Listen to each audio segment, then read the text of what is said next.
Hello friends, welcome to our channel. நம்ம சேனல்ல என்ன பார்க்க போறோம் அப்படின்னா, GSTR 3B எப்படி நம்ம ஆன்லைன்ல ஃபைல் பண்றது அப்படிங்கிறத தான் பார்க்க போறோம். ஸோ நீங்க யாருமே GSTR 1 எப்படி ஃபைல் பண்ணணும்னு பார்க்கணும்னு நினைச்சீங்கன்னா, ஏற்கனவே அதுக்கு ஒரு டீடைல்டு வீடியோ போட்டிருக்கேன். ஸோ அந்த வீடியோக்கான லிங்கையுமே நான் கீழே டிஸ்கிரிப்ஷன்ல கொடுக்குறேன், பார்த்துக்கோங்க. ஸோ GSTR 1 ஃபைல் பண்றதோட GSTR 3B ஃபைல் பண்றது ரொம்ப ஈஸி தான். ஸோ வாங்க அதை எப்படி ஃபைல் பண்ணணும் அப்படிங்கிறத பார்க்கலாம். ஸோ அதுக்கு ஃபர்ஸ்ட் உங்களுடைய ஜிஎஸ்டி போர்ட்டல் பார்த்தீங்க அப்படின்னா லாகின் பண்ணிக்கோங்க. ஸோ நீங்கள் லாகின் பண்ணீங்க அப்படின்னா ஸோ அதில் டேஷ்போர்டில் ரிட்டர்ன்ஸ் எடுத்துக்கோங்க. ஸோ ரிட்டர்ன்ஸில் இப்போ நம்ம ஃபைல் பண்ண போகிற மந்த் பார்த்தீங்க அப்படின்னா மே மந்த் ஃபைல் பண்ண போகிறோம். ஸோ மே கொடுத்துட்டு சர்ச் அப்படிங்கிற ஆப்ஷன் கொடுத்துக்கோங்க.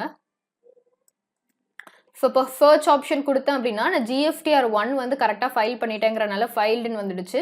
அடுத்தது GSTR 3Bக்கு பார்த்தீங்க அப்படின்னா 20th every மந்தோட 20th last date கொடுத்துருக்காங்க. நீங்கள் ஃபைல் பண்ணுறதா இருக்கிறீங்க அப்படின்னா மேக்ஸிமம் அந்த மந்தோட 15க்கு மேலே ஃபைல் பண்ணுற மாதிரி பார்த்துக்கோங்க. GSTR 1 பார்த்தீங்க அப்படின்னா நான் இப்போ 11ஆம் தேதி கடைசி நாள் அப்படின்னா 9 இல்லை 10ஆம் தேதி ஃபைல் பண்ணுற மாதிரி பார்த்துக்கோங்க. இதே இது 3 அப்படின்னா மேக்ஸிமம் ஒரு 15ஆம் தேதிக்கு மேலே ஃபைல் பண்ணுற மாதிரி பார்த்துக்கோங்க. ஸோ இப்போ இந்த இடத்துல ப்ரிப்பேர் ஆன்லைன் ஆப்ஷன் கிளிக் பண்ணிக்கோங்க. ஸோ இந்த இடத்துல கேட்டிருக்காங்க என்னன்னா நீங்கள் GSTR நில் ஃபைல் பண்ண போறீங்களா இல்லை எப்படி ஃபைல் பண்ண போறீங்க அப்படின்னு சொல்லி கேட்டிருக்காங்க. ஸோ நில் ஃபைல் பண்ண போறீங்க அப்படின்னா எஸ் கொடுங்க. இங்கே நம்ம நில் ஃபைல் பண்ண போகிறது இல்லை, ஸோ நோ கொடுத்துக்கலாம். ஸோ இந்த மாதிரி நமக்கு ஒரு இது பாப்அப் ஆகும். ஸோ இதுவே நீங்கள் சீக்கிரமாக ஃபைல் பண்ணுறீங்க, இப்போ 15ஆம் தேதிக்கு முன்னாடியே ஃபைல் பண்ண ட்ரை பண்ணுறீங்கன்னா ஸோ இது எல்லாமே ஜென்ரேட் ஆகிருக்காது. ஸோ இதுவே நீங்கள் ஒரு 15ஆம் தேதிக்கு மேலே ட்ரை பண்ணுறீங்கன்னா இது எல்லாமே ஆட்டோமேட்டிக்காக ஜென்ரேட் ஆகிருக்கும். ஸோ இது எல்லாமே செக் பண்ணிவிட்டு க்ளோஸ் அப்படிங்கிற மாதிரி கொடுத்துருங்க. ஸோ கொடுத்துட்டு கீழே ஸ்க்ரோல் பண்ணி பார்த்தீங்க அப்படின்னா ஸோ நம்மளோட இன்டகிரேட்டட் டேக்ஸ் எவ்வளோ, ஸோ ஐடிசி எவ்வளோ, டேக்ஸ் ஆன் இது எல்லாமே கொடுத்துருப்பாங்க. ஸோ எல்லாமே நீங்கள் ஒரு வாட்டி செக் பண்ணணும் அப்படின்னா ஒரு வாட்டி உள்ளே போய் நீங்கள் செக் பண்ணணும்னா செக் பண்ணிக்கலாம். செக் பண்ணிவிட்டு ப்ரிவ்யூ டிராஃப்ட் அப்படிங்கிறத நீங்கள் கொடுக்கலாம், இல்லைனா ப்ரொசீட் டு பேமெண்ட் அப்படிங்கிற மாதிரி நம்ம கொடுக்குற மாதிரி இருக்கும். ஸோ நான் ஒரு வாட்டி எல்லாமே கரெக்டாங்கிறத செக் பண்ணிக்கிறேன். ஸோ செக் பண்ணுறதுனா ஒன்றும் இல்லை. ஸோ இப்போ நீங்கள் ஏதாவது ஒரு இதுக்குள்ளே வாரீங்க அப்படின்னா கீழே ஸ்க்ரோல் பண்ணி பார்த்தீங்கன்னா அதில் கன்ஃபார்ம் அப்படிங்கிற மாதிரி ஒரு ஆப்ஷன் கொடுத்துருக்கோம்.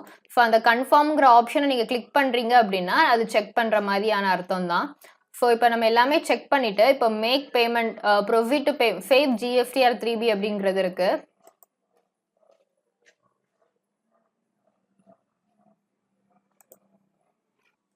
ஸோ இந்த இடத்துல proceed to payment option click பண்ணிக்கிறேன். So proceed to payment option கொடுக்குறப்போ பார்த்தீங்க அப்படின்னா ஸோ இந்த மாதிரி ஆட்டோமேட்டிக்காக நமக்கு இந்த பேஜ் லோட் ஆயிரும்.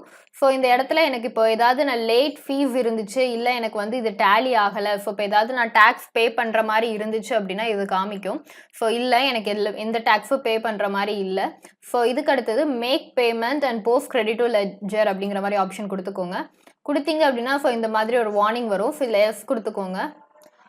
ஸோ எஸ் கொடுத்தீங்க அப்படின்னா ஓகே. ஸோ கொடுத்துட்டு இப்போ ஃபைனலாக பார்த்தீங்கன்னா கீழே ஸ்க்ரோல் பண்ணிங்க அப்படின்னா ப்ரொசீட் டு ஃபைல் அப்படிங்கிற மாதிரி ஆப்ஷன் காமிக்கும். இந்த ப்ரொசீட் டு ஃபைல் ஆப்ஷன் கொடுத்துக்கோங்க. ஸோ இந்த இடத்துல பார்த்தீங்க அப்படின்னா ஒரு டிக் பாக்ஸ் இருக்கும், அந்த டிக் பண்ணிக்கோங்க. டிக் பண்ணிவிட்டு இது என்ன அத்தாரிட்டி அப்படிங்கிறது கேட்பாங்க. ஸோ அதை கொடுத்துட்டு இங்கே நீங்கள் அதை கொடுத்த உடனே file with EVC or DFC அப்படின்னு கொடுத்துருப்பாங்க. நம்ம ஃபைல் வித் EVC கொடுத்தோம் அப்படின்னா நமக்கு ஒரு OTP வரும். ஸோ அந்த OTPயை நம்ம என்டர் பண்ணுறோம் அப்படின்னா GSTR 3B நம்ம ஈஸியாக ஃபைல் பண்ணிடலாம். GSTR 1 ஃபைல் பண்ணுறதோட GSTR 3B ஃபைல் பண்ணுறது ரொம்ப ஈஸி. ஸோ இந்த வீடியோ பார்த்து உங்களுக்கு புரிஞ்சிருந்துச்சு அப்படின்னா கீழே கமெண்ட் பாக்ஸில் கமெண்ட் பண்ணுங்கள். இல்லை இது தவிர்த்து எனக்கு வேறு வீடியோஸ் எதுவும் வேணும்னு நினச்சிங்கனாலுமே கீழே கமெண்ட் பாக்ஸில் கமெண்ட் பண்ணுங்கள். தேங்க்யூ ஃபார் வாட்சிங்.